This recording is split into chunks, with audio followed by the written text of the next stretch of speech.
So the question we're often asked is, should I be paying points when I take out my mortgage? And the answer is maybe. It's not going to be the same answer for all borrowers on a mortgage transaction. So let's back up and talk about first, what are points when a person is getting a mortgage? Our industry doesn't always do a good job of explaining what all these things are, so let's break this down. When a person pays points in obtaining their mortgage, all they're doing is you're giving the lender interest up front in exchange for a lower rate on the note itself, the loan note itself. Each point that a person pays is equal to 1% of your loan amount. So if you're borrowing $300,000, 1 point is equal to $3,000. It's added into your closing cost and it's paid at the time of closing. So as you can see, by spending money up front, in return the lender gives you a lower interest rate on the loan. So is this a good deal? Is it not a good deal? How does it all work? And again, it's not going to work out the same for everybody. An individual has to look at their specific situation and make that decision. This is where a conversation with the loan officer can help you. In general, every point that you pay or don't pay is going to change the rate on a 30-year fixed rate loan by about 0.25%. It's not etched in stone. That's going to ebb and flow based on market conditions, but we can use that as a guideline. So let's look at an example. We'll go back to our $300,000 mortgage.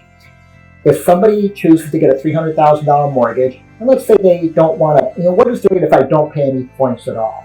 And let's use a number of 7.25%. That's not too far off on where we're standing here in mid-November of 2023. So they get their mortgage, they say, I don't want to pay any points. The interest rate that the lender can give them, 7.25%. And the monthly payment at that rate is $2,047 per month. And then you might say, well, what happens if I choose to pay a couple points? By the way, you're going to have many options. You could pay a half a point, you could pay 1, you could pay 2, you could pay 3. You can kind of purchase the interest rate that you want with the use of points. So in this example, let's say that a person wants to compare the same loan but paying 2 points. Now again, on a $300,000 mortgage, with each point costing 1% of the loan amount, 2 points is going to cost that home buyer $6,000 at the time of closing. A lot of money. But in exchange for that, their note rate goes down to 6.75%, okay, from the 7.25 if they were not paying any points. So what happens to the payment?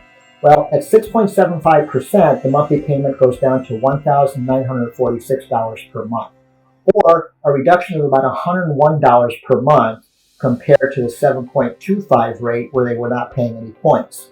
So over the course of 30 years, there's no question about it. Paying the points is going to put a consumer way far ahead. $101 per month saving over 360 payments. That's a lot of money and a big return on your $6,000. But that's not necessarily the realistic way to look at it, because many folks don't see their way to the end of a 30-year mortgage because life events happen. The home might be sold. You might refinance the loan. You might have some other ability to pay off the loan before that 30-year time frame happens. And so while it's valid to look at it of, hey, I'm going to save this much money over 30 years, it may not be the most practical way to look at that and making the decision. A better way to look at it is a break even. In other words, if I'm going to spend $6,000 up front to save $101 over the life of my loan, when am I going to get my $6,000 back in the form of that monthly saving? And if we do some quick division, in this case, we are almost right on the button with a 5-year break even. That's pretty typical when somebody chooses to pay points or not pay points on a 30-year fixed rate loan. So what do we do with this? We can conclude that points are a very good long-term investment, but they're not necessarily a good short-term investment. So if a person knows that, hey, this is my forever home, I'm going to be here forever, I don't want to talk to that loan guy anymore, then paying those points and getting lower interest rate could be beneficial.